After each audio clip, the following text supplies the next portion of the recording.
ಎಲ್ರಿಗೂ ನಮಸ್ಕಾರ, ಹಾಗೆಯೇ ಶುಭೋದಯ. ದಿಲೀಪ್ ಟ್ರೋಫಿಯಲ್ಲಿ ಏನೇನಾಗಿದೆ ಅಂತ ಈ ವಿಡಿಯೋದಲ್ಲಿ ಸಣ್ಣದಾಗಿ ನೋಡ್ಕೊಂಡು ಬರೋಣ. ಈಗಾಗಲೇ ಒಂದು ಮ್ಯಾಚ್ ಆಗಿದ್ದು ಸೆಕೆಂಡ್ ಮ್ಯಾಚ್ ಆಡ್ತಿದ್ದಾರೆ ಎಲ್ಲ ತಂಡಗಳು. ಸೊ ಏನಾಗಿದೆ ಅಂತ ಸಣ್ಣದಾಗಿ ಈ ವಿಡಿಯೋದಲ್ಲಿ ನೋಡ್ಕೊಂಡು ಬರೋಣ. ಅದಕ್ಕೂ ಮೊದಲು ಚಾನಲ್ಗೆ ಹೊಸಬರಾಗಿದ್ದರೆ ದಯವಿಟ್ಟು ಸಬ್ಸ್ಕ್ರೈಬ್ ಮಾಡ್ಕೊಳ್ಳಿ. ಬನ್ನಿ ವಿಡಿಯೋನ ಪಟ ಅಂತ ಶುರು ಮಾಡೋಣ.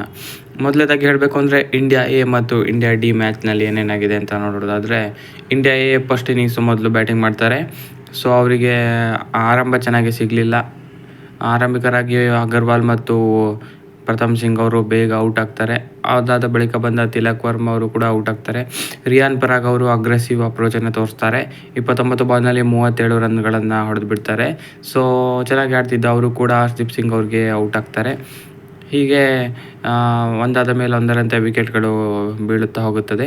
144ಕ್ಕೆ 6 ವಿಕೆಟನ್ನು ಕಳೆದುಕೊಂಡು ಸಂಕಷ್ಟದಲ್ಲಿದ್ದ ತಂಡಕ್ಕೆ ಶಮ್ಸ್ ಮುಲಾನಿ ಮತ್ತು ತನುಷ್ ಕೋಟಿಯಾನ್ ಅತ್ಯುತ್ತಮ ಪಾರ್ಟ್ನರ್ಶಿಪ್ಪನ್ನು ನೋಡ್ತಾರೆ. ಇದೇ ಈ ಇನ್ನಿಂಗ್ಸ್ನ ಡಿಫೈನ್ ಮಾಡಿದ ಇನ್ನಿಂಗ್ಸ್ ಅಂತಲೇ ಹೇಳ್ಬೋದು. ಯಾಕಂದರೆ ಭರ್ಜರಿ ಪಾರ್ಟ್ನರ್ಶಿಪ್ ಕೈಗೊಳ್ತಾರೆ. ಶಮ್ಸ್ ಮುಲಾನಿ 89 ರನ್ ಗಳಿಸಿದರೆ ತನುಷ್ ಕೋಟಿಯಾನ್ 53 ರನ್ಗಳನ್ನು ಗಳಿಸ್ತಾರೆ. ಇವರಿಬ್ಬರ ಪಾರ್ಟ್ನರ್ಶಿಪ್ನ ನೆರವಿನಿಂದ 290 ರನ್ಗಳನ್ನು ಗಳಿಸ್ತಾರೆ ಇಂಡಿಯಾ ಎ ಫಸ್ಟ್ ಇನ್ನಿಂಗ್ಸ್ನಲ್ಲಿ. ಸೊ ಇಂಡಿಯಾ ಡಿಗೂ ಕೂಡ ಆರಂಭಿಕ ಆಘಾತ ಆಯಿತು. ಸೇಮು ಇಂಡಿಯಾ ಎಗಾದಾಗೇ. ಅಥರ್ವ ತೈಡೆ 4ಕ್ಕೆ ಔಟ್ ಆದರೆ ಯಶ್ ದುಬೆ 14ಕ್ಕೆ ಔಟ್ ಆಗ್ತಾರೆ. ಶ್ರೇಯಸ್ ಅಯ್ಯರ್ 0ಗೆ ಔಟ್ ಆಗಿಬಿಡ್ತಾರೆ. ಸೊ ಇದರೊಂದಿಗೆ ಸಂಜು ಸ್ಯಾಮ್ಸನ್ ಅವರು ಕೂಡ ಔಟ್ ಆಗ್ತಾರೆ. ಹೀಗೆ ಬಂದ ಯಾವ ಆಟಗಾರರು ಜಾಸ್ತಿ ಹೊತ್ತು ನಿಲ್ಲಲಿಲ್ಲ. ಇದರೊಂದಿಗೆ 96ಕ್ಕೆ 5 ವಿಕೆಟನ್ನು ಕಳೆದುಕೊಳ್ಳುತ್ತೆ. ಸಂಕಷ್ಟದಲ್ಲಿದ್ದ ತಂಡಕ್ಕೆ ದೇವದತ್ ಪಡಿಕ್ಕಲ್ ಒಂದು ಕಡೆ ಆಸರೆ ಆಗ್ತಾ ಇದ್ದರೆ ಅವರಿಗೆ ಯಾರು ಸಾಥ್ ಕೊಡೋದಕ್ಕೆ ಆಗ್ತಾ ಇರಲಿಲ್ಲ. ಸೊ ರಿಕ್ಕಿ ಬುಯಿ ಒಂದು ಕೆಲ ಹೊತ್ತು ಪಡಿಕ್ಕಲ್ಗೆ ಸಾಥ್ ಕೊಟ್ಟರು. ಅದಾದ ಬಳಿಕ ಹರ್ಷಿತ್ ರಾಣಾ ಅವರು ಕೂಡ ಒಂದೊಳ್ಳೆ ಕ್ಯಾಮಿಯೋ ಆಡಿದ್ರು ಅಂತಲೇ ಹೇಳ್ಬೋದು. ಸೊ ಹೀಗೆ ಪಡಿಕ್ಕಲ್ಗೆ ಯಾರು ಸಾಥ್ ಕೊಡಲಿಲ್ಲ. ಹಾಗಾಗಿ ಅವರು ಒಂದು ರೀತಿ ಅಗ್ರೆಸಿವ್ ಬ್ಯಾಟಿಂಗ್ ಅಪ್ರೋಚನ್ನು ಮಾಡಿ 92ಕ್ಕೆ ಔಟ್ ಆಗ್ತಾರೆ. ಇದರೊಂದಿಗೆ 183 ರನ್ಗಳಿಗೆ ಆಲ್ಔಟ್ ಆಗಬೇಕು ಬರುತ್ತೆ ಇಂಡಿಯಾ ಡಿ ತಂಡವು. ಸೊ ಸೆಕೆಂಡ್ ಇನ್ನಿಂಗ್ಸ್ ಮಾತ್ರ ಇಂಡಿಯಾ ಎ ತಂಡ ಚಿಂದಿ ಪರ್ಫಾರ್ಮೆನ್ಸ್ ಕೊಡ್ತಾರೆ ಅಂತಲೇ ಹೇಳ್ಬೋದು. ಆರಂಭಿಕ ಜೊತೆ ಆಟವೇ 115 ಆಗುತ್ತೆ ಪ್ರಥಮ್ ಸಿಂಗ್ ಮತ್ತು ಮಯಾಂಕ್ ಅಗರ್ವಾಲ್ದು. ಸೊ ಹೀಗಿರುವಾಗ ಶ್ರೇಯಸ್ ಅಯ್ಯರ್ ಅವರು ಬಂದು ಬಾಲಿಂಗ್ನಲ್ಲಿ ಕಮಾಲ್ ಮಾಡ್ತಾರೆ ಅಂತಲೇ ಹೇಳ್ಬೋದು. ಮೊದಲ ಬ್ರೇಕ್ ಥ್ರೂ ಅಗರ್ವಾಲ್ ವಿಕೆಟನ್ನು ಶ್ರೇಯಸ್ ಅಯ್ಯರ್ ಅವರು ತೆಗಿತಾರೆ. ಸೊ ಇದರೊಂದಿಗೆ 115ಕ್ಕೆ 1 ವಿಕೆಟ್ ಕಳೆದುಕೊಳ್ಳುತ್ತೆ. ಇದಾದ ಬಳಿಕನೂ ಕೂಡ ಇವರ ಅಬ್ಬರ ನಿಲ್ಲಲಿಲ್ಲ. ತಿಲಕ್ ವರ್ಮಾ ಮತ್ತು ಪ್ರಥಮ್ ಸಿಂಗ್ ಒಳ್ಳೆ ಪಾರ್ಟ್ನರ್ಶಿಪ್ ಮಾಡ್ತಾರೆ. ಇಬ್ಬರು ಕೂಡ ಶತಕವನ್ನು ಗಳಿಸ್ತಾರೆ ಅಂತಲೇ ಹೇಳ್ಬೋದು. ಪ್ರಥಮ್ ಸಿಂಗ್ 122 ಹೊಡೆದ್ರೆ ತಿಲಕ್ ವರ್ಮಾ 111 ಹೊಡಿತಾರೆ. ಸೊ ಕೊನೆಯಲ್ಲಿ ಶಾಶ್ವತ್ ರಾವತ್ ಕೂಡ 64 ರನ್ಗಳನ್ನು ಹೊಡೆಯುವ ಮುಖಾಂತರ 380 ರನ್ಗಳನ್ನು ಹೊಡೆದು ಡಿಕ್ಲೇರ್ ಕೊಡ್ತಾರೆ. ಸೊ ಇಂಡಿಯಾ ಡಿ ಕೂಡ ಸೆಕೆಂಡ್ ಇನ್ನಿಂಗ್ಸ್ ಆರಂಭ ಅಷ್ಟೊಂದು ಚೆನ್ನಾಗಿ ಸಿಗಲಿಲ್ಲ. ಯಾಕಂದರೆ ಅಥರ್ವ ತೈಡೆ ಅವರು ಔಟ್ ಆಗ್ತಾರೆ 0ಗೆ. ಸೊ ಇದರೊಂದಿಗೆ 2ಕ್ಕೆ 1 ವಿಕೆಟನ್ನು ಕಳೆದುಕೊಂಡು ಸಂಕಷ್ಟದಲ್ಲಿರುತ್ತೆ. ಸೊ ಈ ಸಂಕಷ್ಟದಲ್ಲಿದ್ದ ತಂಡಕ್ಕೆ ಯಶ್ ದುಬೆ ಮತ್ತು ರಿಕ್ಕಿ ಬುಯಿ ಒಳ್ಳೆ ಪಾರ್ಟ್ನರ್ಶಿಪ್ಪನ್ನು ಮಾಡ್ತಾ ಇದ್ದಾರೆ. ಇನ್ನೂ ಕೂಡ 419 ರನ್ ಬೇಕಾಗುತ್ತೆ ಇಂಡಿಯಾ ಡಿಗೆ ಮ್ಯಾಚ್ ಗೆಲ್ಲಲಿಕ್ಕೆ. ಸೊ 3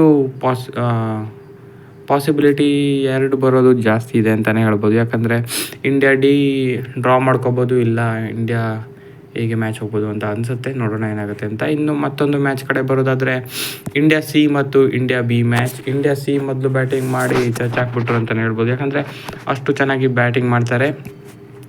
ಆರಂಭಿಕರಾಗಿ ಋತುರಾಜ್ ಗಾಯಕ್ವಾಡ್ ಮತ್ತು ಸಾಯಿ ಸುದರ್ಶನ್ 96 ರನ್ಗಳ ಸುದೀರ್ಘ ಪಾರ್ಟ್ನರ್ಶಿಪ್ಪನ್ನು ಕೈಗೊಳ್ತಾರೆ. ಚೆನ್ನಾಗಿ ಬರ್ತಿದ್ದ ಪಾರ್ಟ್ನರ್ಶಿಪ್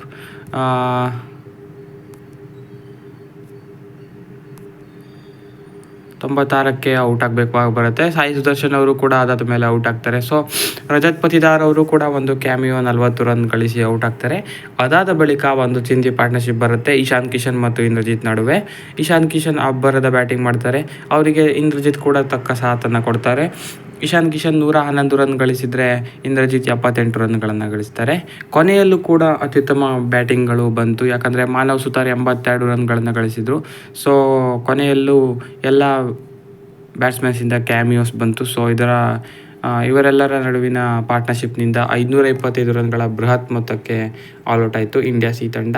ಇಂಡಿಯಾ ಬಿ ಕೂಡ ಒಳ್ಳೆಯ ಆರಂಭ ಸಿಕ್ತು ಅಂತಲೇ ಹೇಳ್ಬೋದು. ಯಾಕಂದರೆ ಜಗದೀಶನ್ ಮತ್ತು ಅಭಿಮನ್ಯು ಈಶ್ವರನ್ ಚಿಂದಿ ಪಾರ್ಟ್ನರ್ಶಿಪ್ ಮಾಡ್ತಾರೆ. 129 ರನ್ಗಳ ಸುದೀರ್ಘ ಪಾರ್ಟ್ನರ್ಶಿಪ್ಪನ್ನು ಮಾಡ್ತಾರೆ ಇವರು. ಸೊ ಕೊನೆಗೆ ಅನುಷ್ ಕಂಬೋಜ್ ಬ್ರೇಕ್ ಥ್ರೂ ಕೊಡ್ತಾರೆ. ಡಬಲ್ ಸ್ಟ್ರೈಕ್ ಅಂತಲೇ ಹೇಳ್ಬೋದು. ಯಾಕಂದರೆ ಮುಷೀರ್ ಖಾನ್ ಮತ್ತು ಜಗದೀಶ್ ಹಾಗೆಯೇ ಸರ್ಫ್ರಾಜ್ ಖಾನ್ ಅವ್ರನ್ನು ಕೂಡ ಬೇಗ ಔಟ್ ಮಾಡ್ತಾರೆ. ಹಾಗೆಯೇ ನಂತರ ಬಂದ ರಿಂಕು ಸಿಂಗ್ ಹಾಗೆಯೇ ನಿತೀಶ್ ರೆಡ್ಡಿ ಅವ್ರನ್ನ ಕೂಡ ತೆಗೆದು 5 ಫಾರನ್ನು ಎತ್ತಾಕೊಳ್ತಾರೆ ಅನ್ಶುಲ್ ಕಾಂಬೋಜ್ ಅವರು. ಸೊ ಒಂದು ಕಡೆ ಅಭಿಮನ್ಯು ಈಶ್ವರನ್ ಏಕಾಂಗಿ ಹೋರಾಟ ನಡೆಸಿದ್ದಾರೆ ಅಂತಲೇ ಹೇಳ್ಬೋದು. ಯಾಕಂದರೆ ಅವ್ರಿಗೆ ಜಗದೀಶನ್ ಅವರ ಬಳಿಕ ಯಾವುದೇ ಪಾರ್ಟ್ನರ್ಶಿಪ್ಗಳು ಸಿಗ್ತಾ ಇಲ್ಲ. ಸೊ ಆದರೂ ಕೂಡ ಒಂದು ಕಡೆ ಹೋರಾಟವನ್ನು ನಡೆಸ್ತಿದ್ದಾರೆ. ಇನ್ನು 216 ರನ್ಗಳಿಂದ ಟ್ರಯಲ್ ಅನ್ನೋನಿದೆ. ಮೋಸ್ಟ್ಲಿ ಈ ಮ್ಯಾಚ್ ಡ್ರಾ ಆಗುತ್ತೆ ಅಂತ ಅನಿಸುತ್ತೆ. ಸೊ ಡ್ರಾನಂತ ಈ ಮ್ಯಾಚ್ ಹೋಗ್ಬೋದು. ಸೊ ಇದೆರಡು ಪಂದ್ಯಗಳು ಈಗ ಸದ್ಯ ನಡೀತಾ ಇರೋದು. ಸೊ ಇದಾಗಿತ್ತು ಈ ವಿಡಿಯೋ. ಹೆಚ್ಚಿನ ವಿಡಿಯೋಗಾಗಿ ದಯವಿಟ್ಟು ಸಬ್ಸ್ಕ್ರೈಬ್ ಮಾಡಿ. Thank you.